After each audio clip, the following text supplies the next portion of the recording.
মান সামা রমাদানা ঈমানা ওয়া ইহতিসাবা গুফিরা লাহু মা তাকাদ্দামা মিন যানবি।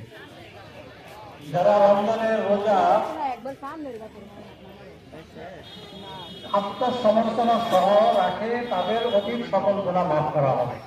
অর্থাৎ গত রমজান থেকে রমজান পর্যন্ত অথবা এর আগেরও যদি গুনাহ থাকে, আমি যদি সেই গুনাহগুলো নিয়ে আত্মসমালোচনা করে আমার রোজাটা রাখি, তাহলে আমার সকল গুনাহগুলো আমি একা আল্লাহকে হাজির নাজির জেনে আমার জীবনের সকল কর্মকাণ্ড নিয়ে চিন্তা করব এবং কোথায় আমি কি অন্যায় করেছি, পাপ করেছি সেগুলো কল্পনা করব।